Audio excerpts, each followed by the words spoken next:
Hello and welcome everyone to Hybrid Diaries episode 14. A little something different to the normal podcast I've got here. I'm hosting. Some of you may know me from the last episode, episode 13, the new coach here at Spirit Level, Blair. And I am going to be asking questions of Mr. Spirit Level himself, George. How are you doing, George? Good, mate. Good. It's nice to be on my own podcast. Nice. So basically, I want to use this podcast as a platform to ask George some questions about Hyrox that I want to know.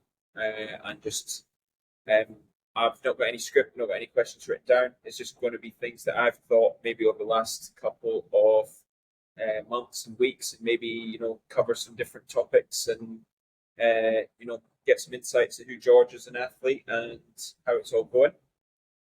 So basically, George, tell me a bit about yourself. How long have you been doing Hyrox? What did you do before? And just go far away. Okay, so I am primarily a run coach, and I got into obstacle racing back in 2016. So we were doing things like Desert Warrior, Spartan Race, mainly Spartan Race. And then I found hybrid training through Spartan, which was Spartan have their own version called Takeover. So a company bought Takeover out here, and we got a bunch of people together. We did it. We did it right. We realized we were pretty decent at this thing. That way of training.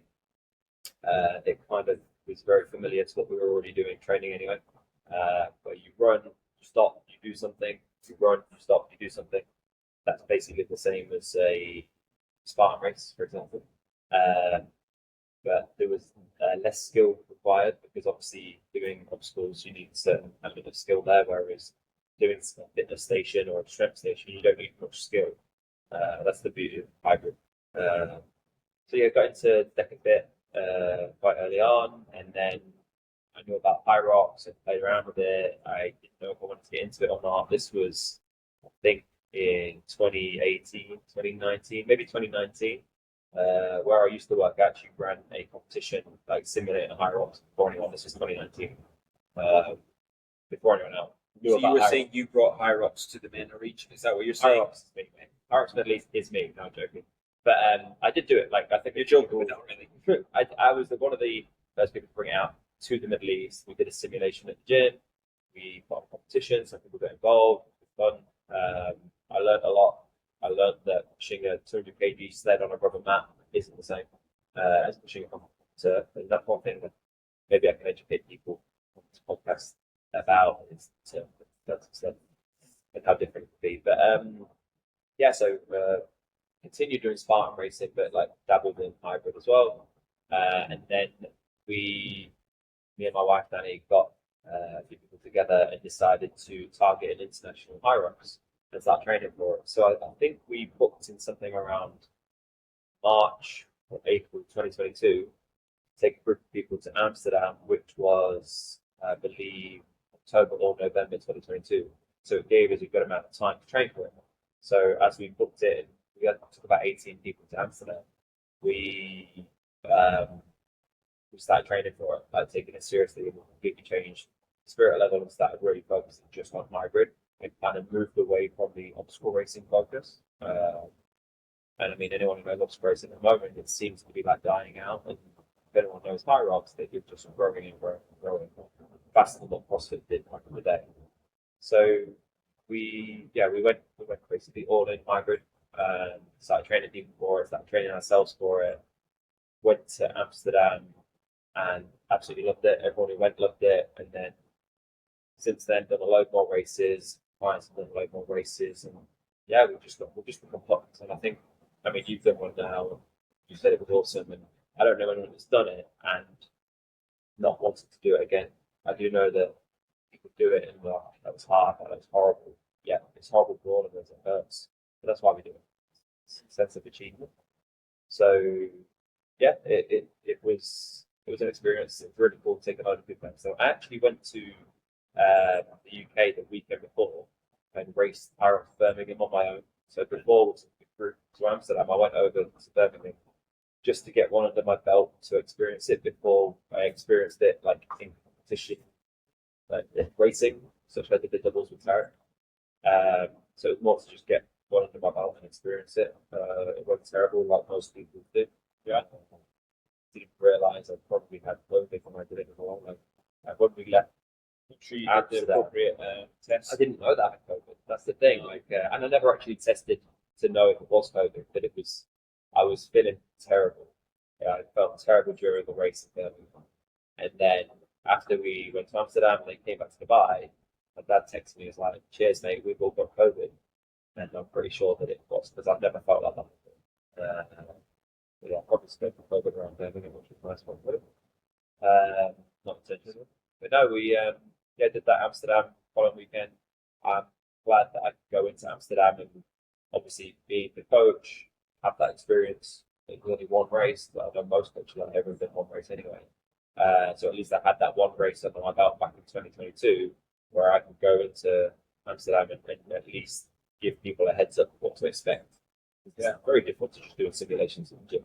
Sure. And then from there we've just been me and my wife have been flying around doing different races. We've tried every single category just to make sure we've got that experience so we can pass that knowledge on to our clients as well.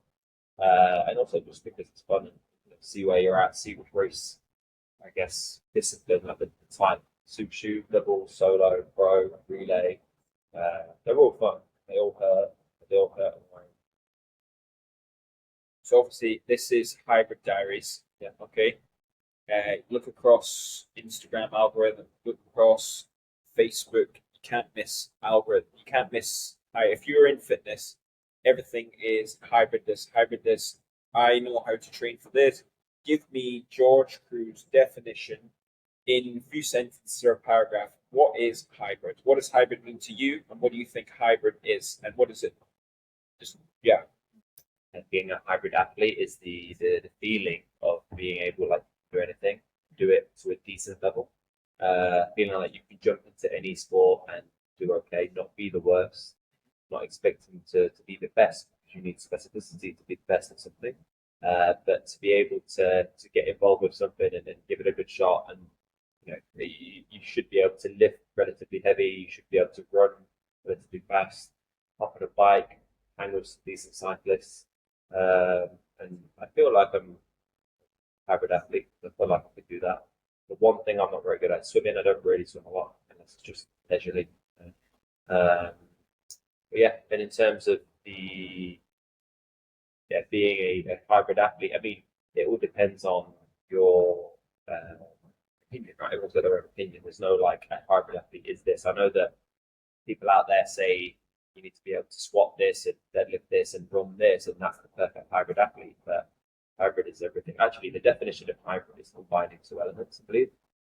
So that's for us, it's strength and endurance, right? So for Hyrox, you've got your strength elements, your strength and endurance elements, but you've also got your endurance with the running and the machines. So they used to do back in the day Gaelic football versus AFL. One would play one would play the other. CrossFit versus Hyrox. You take Hyrox top 15 in the world. You take 15 best Hyrox, 15 best CrossFit. Who does better at what sport? Well, the Hyrox athletes smoke the CrossFitters with running, for sure. Okay. The CrossFit athletes most likely smoke the Hyrox athletes with the strength. I would say CrossFit is very much more strength focused than endurance. A lot of CrossFit workouts are quite short. Whereas the Hyrox, you're looking at around anything from 50 minutes to 2 hours, depending on your level. But it's more endurance focused for sure. So depending on what the competition is, if you put something in between, I would say like a decafit maybe, but there's nothing really heavy in decafit, so it's still more endurance. That's the trouble to make these events, these hybrid events, approachable and doable for anybody. The weights can't be too heavy because it needs to be doable. But then to keep the competition high, it needs to be heavy enough to get elite level athletes in, to be challenging enough for high level athletes. If those sleds that we push in Hyrox were 50 kg, no one's going to show up. None of the elite guys are going to show up because it's just going to be basically it's going to be how Spartan went. To be honest, Spartan became very much the fastest runner's going to win because pretty much now the best Spartan athletes everyone do the obstacles. The obstacles weren't hard enough, so then it became who went fastest. And then they dropped. I don't know if you know this, but Spartan dropped out when you failed an obstacle. You'd have to stop and do 30 burpees in the burpee zone. But they removed that and they introduced the penalty loop, which I don't know how far it was, but again, it just plays into those fast runners' hands. So you don't need to be a all-round athlete now to be a Spartan athlete. You just need to be a fast runner that can do obstacles. And maybe that's good for some people, but for us bigger guys, you get the guys that are weighing 20. Including me and bigger guys, yeah. Yeah, with me, yeah. Strong guys. Yeah. We could probably crank out the burpees okay, but we're not going to stay with someone who's 20, 25 kg lighter than us and they can just whip that run in a few seconds and take us longer. So it just becomes a running event. So yeah, I'd say. So you've not went for the clickbaity answer. You've not given me the short. Which would win? Which would win? Well, I can be biased. It depends on the competition. What's the competition? No, you're right. No, I obviously it was a baiting question to try and get people to go. You're right. It's entirely different. If you go and do a 1 rep max snatch, there's going to be no competition whether it's going to be the CrossFit athletes that win. And then if you do obviously Hyrox is Hyrox. It's always the same. So if you were to do that, then there's no question that they would win. Like you said, if you're going to be elite, it needs to have specificity into it. So Ricky Garrard jumped into Hyrox Sydney or Melbourne or something. I can't remember which one it was. He did one.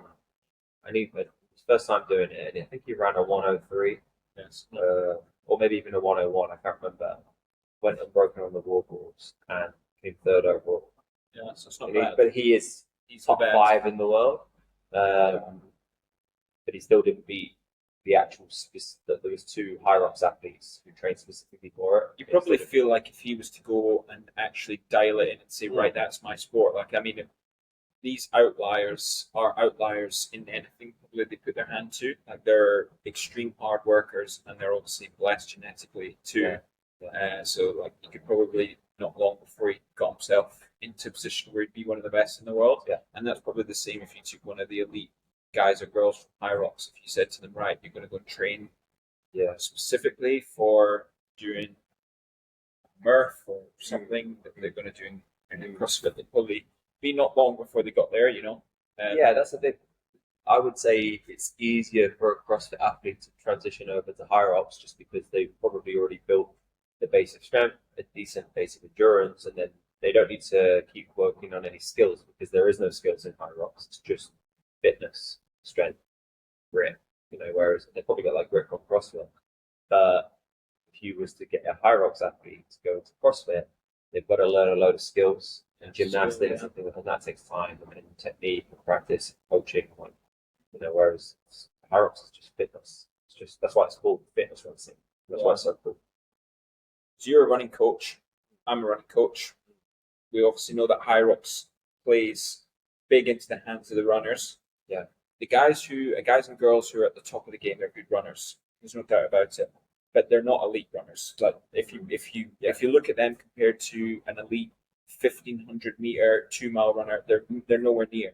When do we see, especially with prize money popularity going up, when do we see this type of elite 800 to maybe 1,500 meter, the sort of powerful but also excellent runners? When do we see them start coming into the sport of Hyrox? I think some of them already are. But they just need more time doing it. And I think it also depends on their age when they transition. Because if you transition, if you're a high level 1,500 meter athlete, you've probably been doing it from a young age. But then if you're happy to stop midway through your 1,500 meter career and then switch over to Hyrox, you probably do well. But you're probably gonna do well in your 1,500s until you can't anymore and then switch. The trouble is with someone who runs the 1,500 meters, I don't know track and field that shorter distance too much, but I don't believe that someone transitioning from that sort of training and competing at that level, do they have the endurance for something like Hyrox? Because it's not a 4 or 5 or 6 minute race. You know, it's like 10 times the amount of that.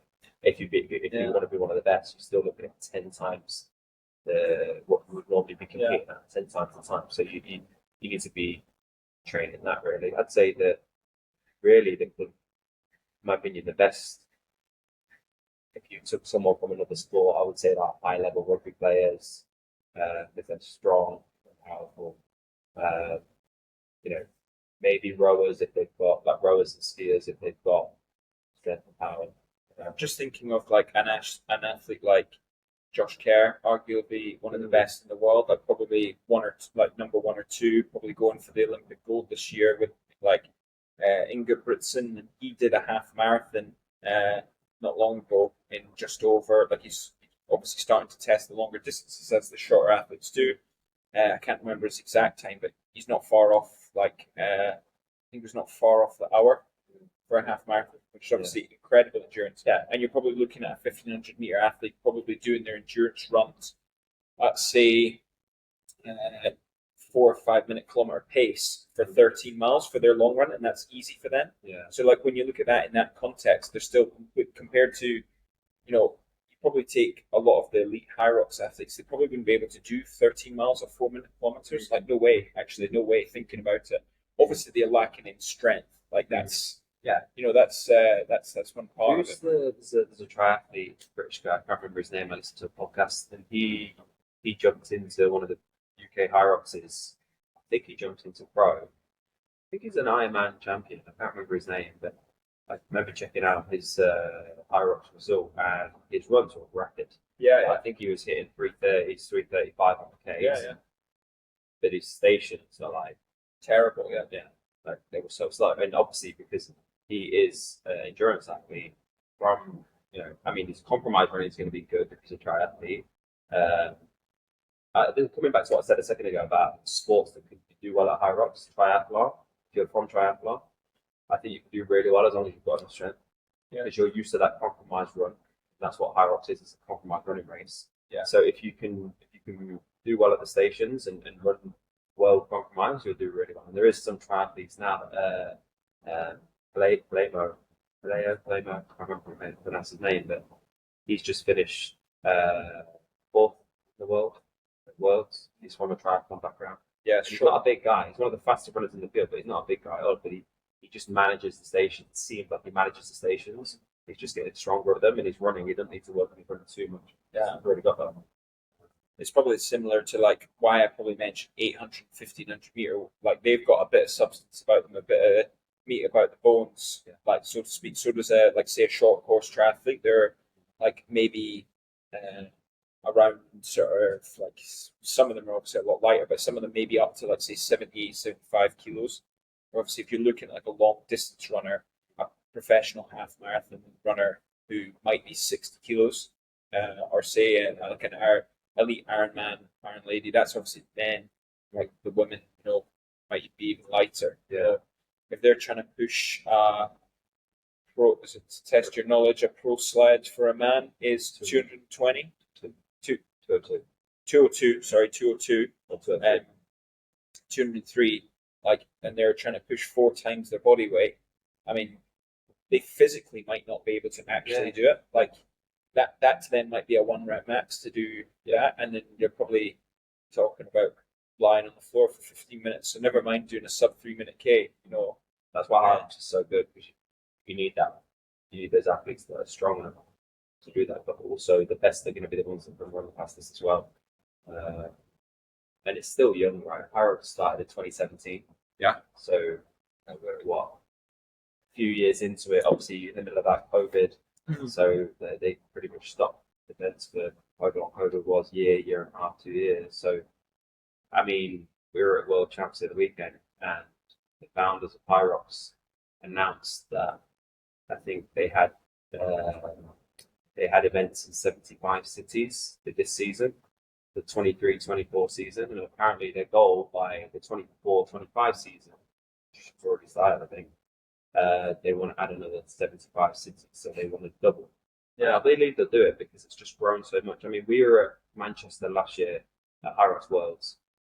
I mean, it was busy, But the different countries that were there, nowhere near as many as there were at Nice 4 weeks ago. I believe it will just be the same again next year. Just more and more countries getting involved, races just popping up all over the globe. Hyrox do a really, really good job in organising it, keeping it really professional, and it's standardised to a certain extent. So it's trainable, which is appealing.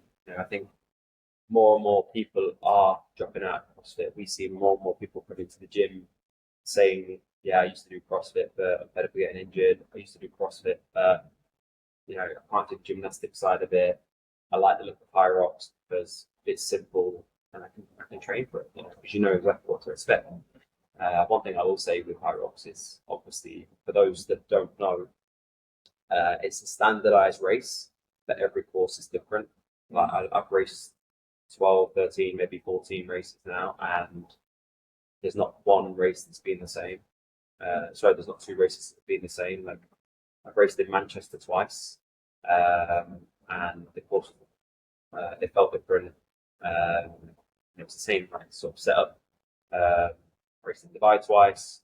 Obviously, the course was actually different in Dubai. They changed it, but the only way really you're gonna have like for like racing and measure your improvement is if you race on the same course, same time of year, and it's the same layout, same venue. And that's the only way you're gonna get it. It's very similar to like obviously running race, triathlon stuff too. It's like it's if you change the variables, then everything changes. Yeah. So if you get a few hills in a running race, that can change the game.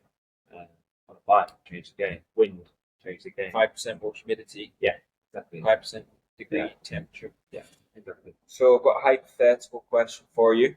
Okay, you are your own coach. Okay, and I'm going to drop you in as your coach. What you know now into 2019 George. Never done a Hyrox before, and you're going to train you. This is obviously getting a bit complicated. Train you until now, and I want you to try and cut as many corners. I'm going to say you don't need to. You can say as many things as you want, but what would you do to coach you? Obviously, you have your philosophies, what you've learned. So basically, I want you to give your own learnings back to your younger self to say, right, I want you to be better than you are today. Yeah. Oh, for sure. If I knew what I knew now, I would definitely be a better athlete than I was first year or two training Hyrox. Is there anything you would like cut out, or is there anything you would be like, double down on? Or? I would honestly cut out the crap. I doubled down on my strength because I came from a running background. And I was fairly decent at compromise running. But like a lot of us, I like to do a lot of everything. And I think when I first got into it, I still wanted to do a bit of everything. Competition would crop up, by competition season, there's competition every single weekend, and you want to get involved with your mates are texting you, come do this, do you want to be in my team, this, and this. And I am a bit of a ball right now. Like I get text still, do you want to be in my team for this? I'm like, no, sorry. And I have to be like tunnel vision. And I would have started that earlier on for sure. I'll be a bit more tunnel vision and like ignore the noise, like trying to do everything. We want to test our running, we want to test ourselves on the earth, we want to get involved in turf games, all of these different things. You don't need to. Like if you can stay just focused, like the best in the world are not doing that. So why am I doing that? I want to strive to be as best as we can be. So these distractions. The one thing I'll put out for sure. Cut out the distractions and stay focused on my thing. And remember the feeling of when you turn up to an event, the event that you're a race. Remember that feeling of when you're there. Like you want to have that feeling of I did everything I could for this. Like I put everything into this. Not I tried for this, but I got sidetracked with this, and I got distracted with this. So I'd say probably the first at least year, I was kind of distracted, getting involved with other things, trying to do a bit too much. Hyrox is simple. There's 8 stations, there's 8 day of running. So don't overcomplicate stuff. Break things down into. I would like myself look at the stations in Hyrox and see, okay, what do I believe I need to work on the most, and then get to work and give it the time it needs to get better at it, and then move on to the other thing. So that's one thing I do better. So specific blocks, you mean? Yeah, so say like shooting. Yeah, it's just not even just blocks, but like specific training. Like say for example a wall ball, right? I've never really did wall balls before Hyrox. I used to be terrible at wall balls. But think of a wall ball like what is it? Okay, so it's a squat and it's a press, right? So you train the shoulders, train the squat, train a bit of power, and then obviously you need to introduce it compromised. But like breaking that movement down and then training it, and that's what I'm doing still now. But I could have started doing that back then. I would, yeah, so cutting out crap and not overcomplicating things, trying to do too much too soon, because obviously when you get into something, on paper, I remember feeling as fit as I did back then, like run fit and everything. I look at Hyrox, I'm like, oh yeah, like that's good. I'm good for that. Like, I reckon it could be around an hour. Yeah. And I genuinely thought that back when I first saw Hyrox on paper, I'd be like, yeah, be around an hour at that. Well, I know that. No. I know that delusional feeling because Yeah. I just did it myself. I think a lot of people, if they're fit and they're trained and they see Hyrox, they go into it thinking they're going to do better than they do, and then they get this like big wake up call. Normally, like after moving the sleds and trying to run again, and then your heart rate is through the roof after the burpees, and you're like, oh my god, I'm only halfway into this race. Mhm. People need to learn that it's a race that needs pacing, it needs strategy. Like what works for you might not work for me as a strategy because everyone's individual. So this is why it's important to have a coach and go through it, so simulate it and like learn how you feel during it, record it. So yeah, like coming back to your original question, mate. So I would cut crack, I would day more tunnel vision, I would break down the stations and probably focus on my strength more. Like I said, I was from a running background. My running was pretty decent, felt very run fit. I was a lot lighter then than I am now. It's probably why I could run a lot faster. That person back then would have been able to move the sleds as fast as I can now, or do wall balls how I can now, or lunge how I can now. So it all plays its part, and it's just choosing where you can improve the most. I would say, I would, if I was coaching me back then, break down where is your weak area and level that weak area up, and then okay, where's the next weak area? Okay, focus on that, level that up, and just one by one, and it's just a never-ending progression. Apart from your bad toe, Yeah. what's your weak area now? I would say What is 2026? What is 2026 George coaching 2024 George say? I wish I'd went back and coached now. he would say, well, I'm starting to take my own advice now, but if you feel a niggle or if you feel like something doesn't feel right, then it's probably not. So back it off, because you're better to back off, not end up with a niggle or an actual injury, so then you can actually train again, because it's all about consistency. Yeah. It's all about, if you can't get that consistency in your training, then you're not going to get the progression. You're not going to win in a workout in the gym. It's about less missed days than Less missed days, more consistency, listening to your body. If you wake up one day and you do feel exhausted, know that it's okay to just take a rest day, or it's okay to go a little bit slower, or it's okay that on this run my heart rate's sitting higher because I just did 2 back-to-back days of training, double days, for example.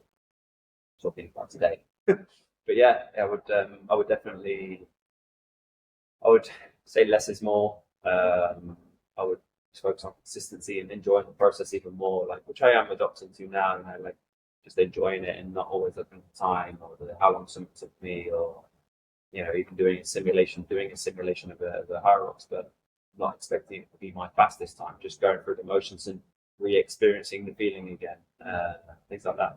And in terms of stations at Hyrox, at the moment, if 2026 George was coaching me now, I would continue working on breaking down the burpee and the lunges.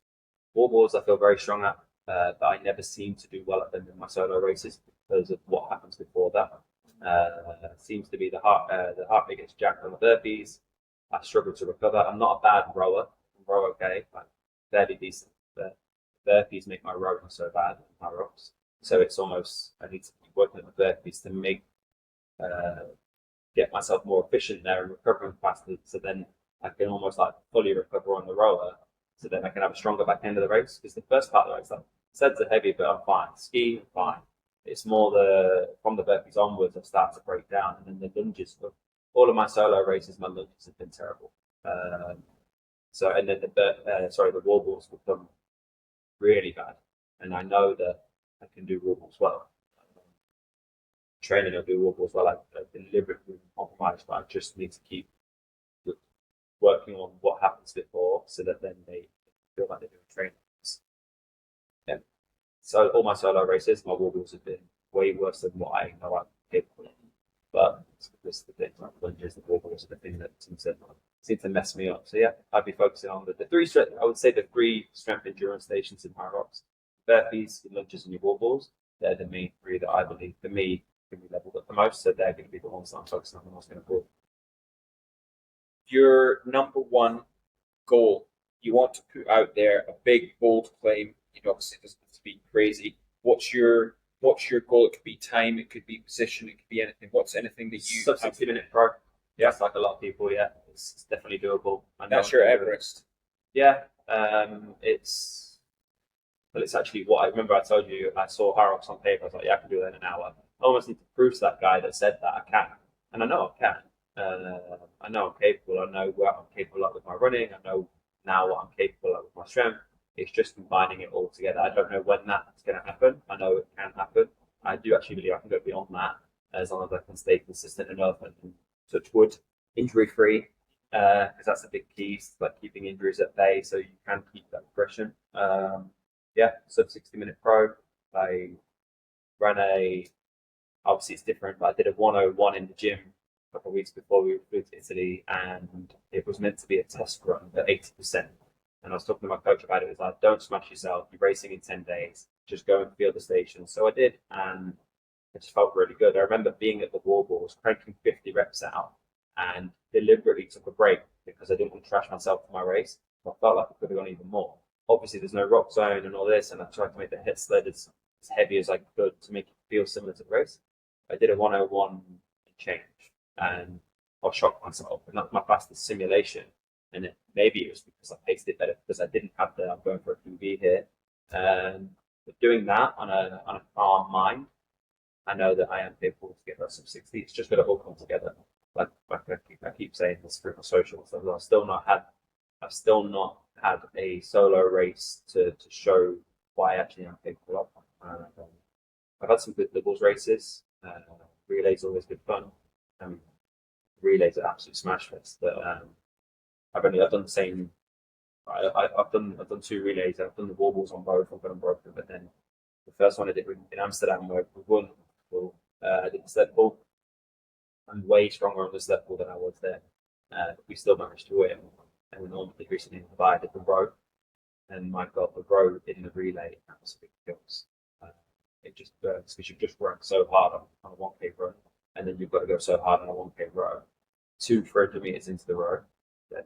So yeah, I'm now going forward this coming season, after off season, is me and Danny are going to try and qualify for World with doubles, and then my goal all season is just to stay tunnel vision and focus on pro, because that's my main goal, right? That's the main goal.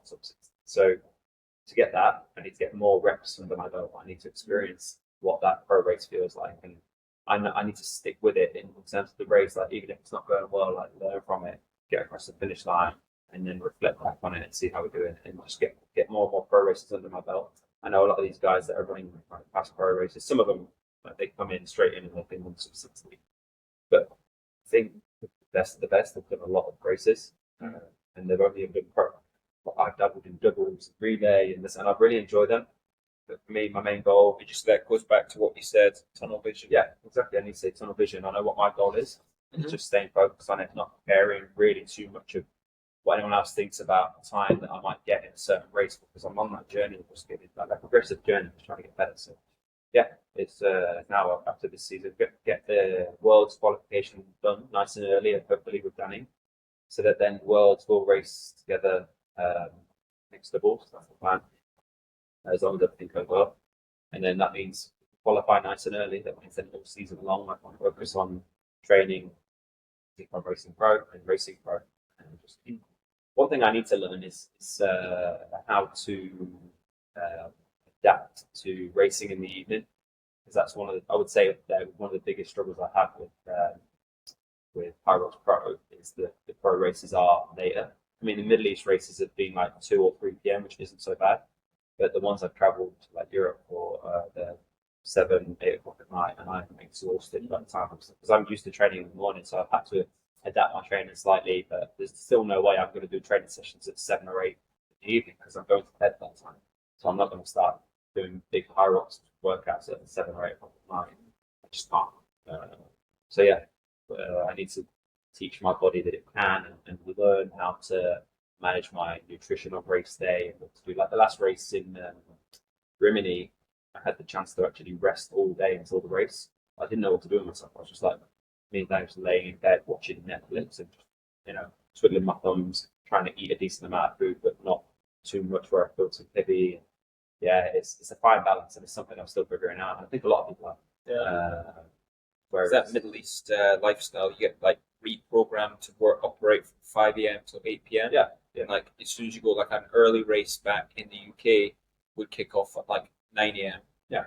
Like, and you would operate probably your early session would be like 7 till say 10. Yeah. But your body clock sort of shifts. Yeah. I think it's just one of the things that we obviously adapt to with the Middle East. If you're not training at 5 a.m., you're getting out when it's nice temperature, then you're going to suffer, aren't you? Yeah. You're going to be, you're not going to be able to get the quality in. Yeah, exactly, mate. It's something that, again, I'm still trying to figure it out. I don't know the answer. I've actually had people that are experienced Hyrox athletes out here text me and ask me the question of, like, what do you do and what? And I'm like, I can't give you that advice because I'm still trying to figure it out. I'd love to be able to give you the advice I can try, and obviously, You probably know on paper exactly what you need to do, but then actually putting it into practice yourself. And you feeling how you want to feel is very different. Like on paper, it looks like I should feel like that. If I just rest, I should feel fresh.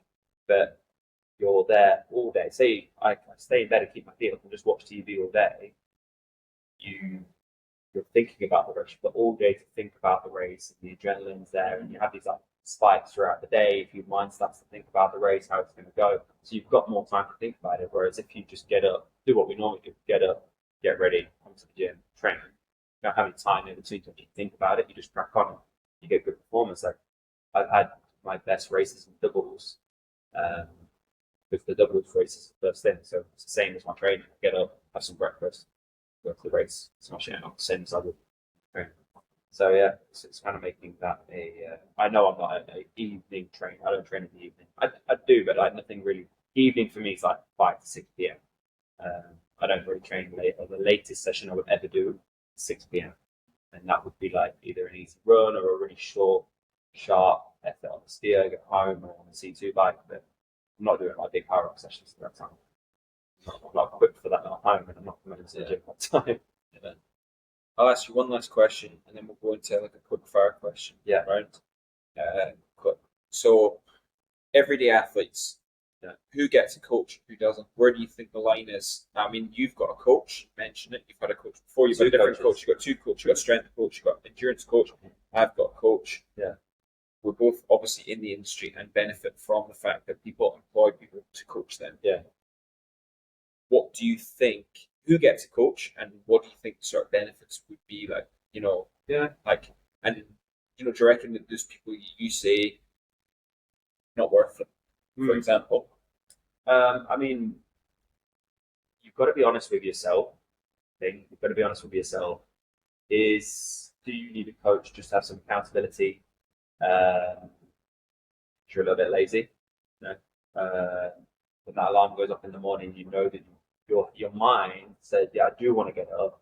You can't be bothered to get up. So it's like being honest with yourself. Like, do I actually need someone to be there telling me? Do I actually know what I need to be doing? I'm just not doing it because I'm being lazy.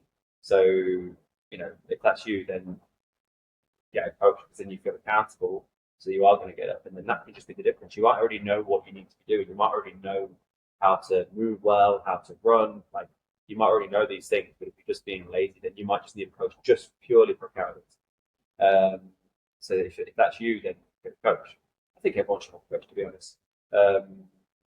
But you've always got that person in your corner as well. You've always got that. You're paying someone to fall back on and tell you the things that you already know. But we all do it. Like I know on a certain day I shouldn't do this session, and there's always that temptation there if you feel good. But then you speak to your coach and like, nope, don't do this. Stick to the plan. And you need that person there. So, but yeah, Obviously, if you don't know what you're doing, get a coach, because then your coach can advise you and make sure you're doing things correctly. Don't go into things blindly. And I would also say, like, if you're going to hire a coach, look for someone that has got experience in that sport, has done it themselves, and has spent a bit of time doing it. For example, like if I started putting out on social media tomorrow that I'm a triathlon coach, don't come with me because I'm not a triathlon coach. I can ride a bike, probably run all right, and I can swim average, but I'm not a triathlon coach. I wouldn't know where to start. I'm probably train the running side of it and maybe a bit of the cycling, but I'm not going to pretend that I'm a triathlon coach because I'm not. I've had people reach out to me saying, "Can you train me for triathlon?" I say, "No," but I refer them on to a triathlon coach. No, but Blair can. But Blair can. There we go. But I will refer them on, because someone that they're going to get a benefit from. Like I have a strength coach that could give me runs and endurance stuff, but I know that's not his area of expertise. So I've hired a run coach as well, and I think that's really important. So yeah, look at a bit of advice if you get a coach is to look at their experience and what they do, and I guess also like results they've had with clients, like that, like testimonials, and speak to people that have worked with them and see how they're finding it. I think that's really important point. Like obviously you should research your coach, and if you go to a good coach, they will be more than happy to sit down and have a coffee and discuss those things with you. Yeah. For example, you say to them like, what clients have you trained? Have they started from this level? What races have you done? Have you ever had anyone who's encountered X? Have you ever encountered someone who's done Y? And obviously, I think everybody knows that coaches are not going to know everything like 100%. Like you're probably going to do something in a race where you think, oh, don't put this there, don't do that, and then you learn from that. But obviously, a good coach will probably tell you up front, like I don't know everything, but we work together and sort of get there. That's what coaching is, right? It's not a right. You do this because I say so. It's a continuous check-in, continuous feedback. Like you can't coach well unless you get feedback. You need to know how your athletes are feeling. So if a coach just gives you almost a one-size-fits-all program, it's not coaching. You're following a program that a coach would quote, so yeah, like it's a two-way thing. It's not a one-way thing, and that's where I think often people don't realize with coaching that they just think you're writing a program. No, you're personalizing training for them based on their goals. But then it's your job as an athlete to comment or give feedback to that coach, how you're feeling, how you're finding the sessions. There's all sorts of different variables you need to take into consideration, and then it's down to the coach to speak to you about different variables as well to make sure you understand. Like, I think all of my clients would say, if they say to me, "I'm not feeling it today," my first response is take a rest day, or okay, just do less, or just do half. I'd rather tell them to do less and then feel okay and not get injured, rather than go, "No, man, come on, let's do it, get on with it." And then they do it, and then they get hurt, or they end up exhausted or fatigued or whatever. Most of the time, they probably listen to their body and they know the answer, but they just need somebody with more experience to say, "Yeah, you're probably right." And they're just. I do the same with my coaches. You're looking for that assurance that I'm doing the right thing here, and we all want to hear it. Like if a client reaches out and says, "I'm feeling really tired today, do you think I should just push through it?"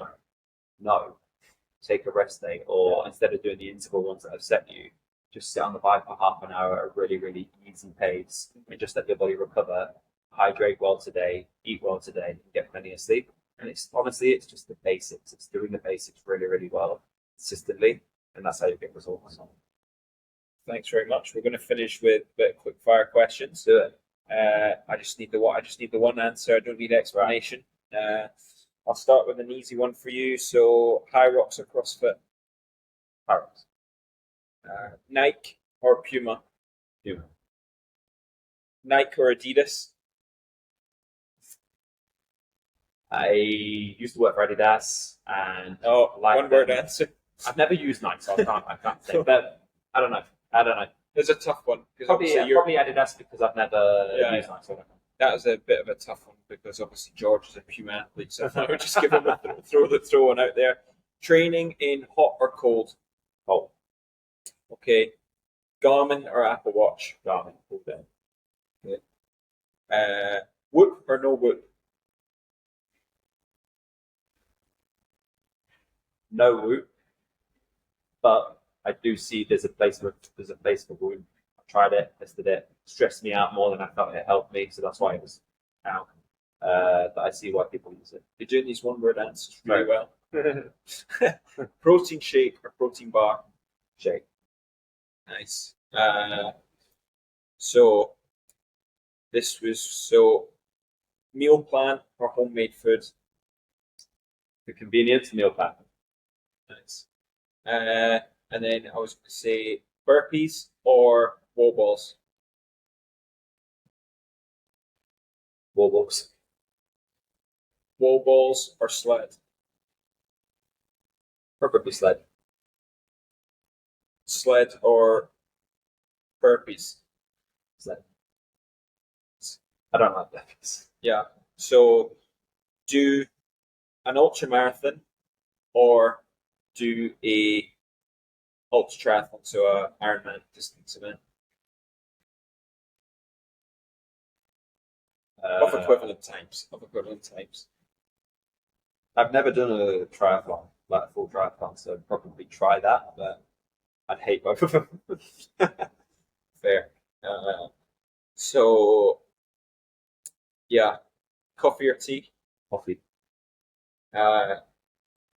First thing in the morning, water and electrolytes? Exactly. Fair. So only get 4 hours sleep every night and you're still allowed to train, or sleep as much as you want, you're never allowed to train again. 4 hours sleep and train. I enjoy training so much. I also enjoy sleep, but not being able to train. Yeah, no. I have 4 hours sleep and train.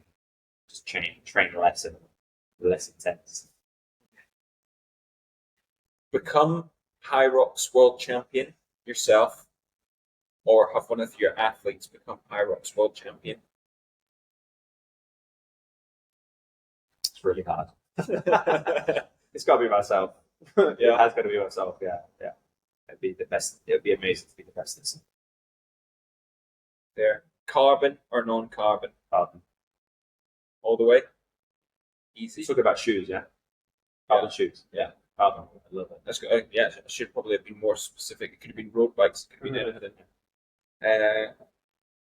Okay. Right. I think that's us done. Yeah. Yeah. Cool. That's fun. Yeah. No worries. Thank you very much. So obviously that was Hybrid Diaries number 14 with normal host George, but just good to get him on and ask him some good questions about that. Hopefully people have got an insight into him as a coach, and hopefully we'll be trying to do more regular podcasts ourselves as like dual hosts. We're hopefully going to have some elite people on, and then we'd like to also try and get some people who are not elite and members of here at the Spirit Level community, where we're obviously offering hybrid coaching for Hyrox. We're also offering through George's wife Danny, who's doing recomposition, body recomp. Not just that, but obviously people going and sort of changing their life, getting better, healthier lifestyles, PTs. Obviously, I'm here as a specific run and endurance coach for anybody who's looking to do their first triathlon, maybe, which obviously, as George said, he's never going to do one because he hates swimming. We did one once. It was a relay. I did the run. Yeah. Well, there you go. And just basically anything in between. But yeah, that's us, and we're sticking to it. So thank you very much. I hope you enjoyed listening, and yeah, Thank you.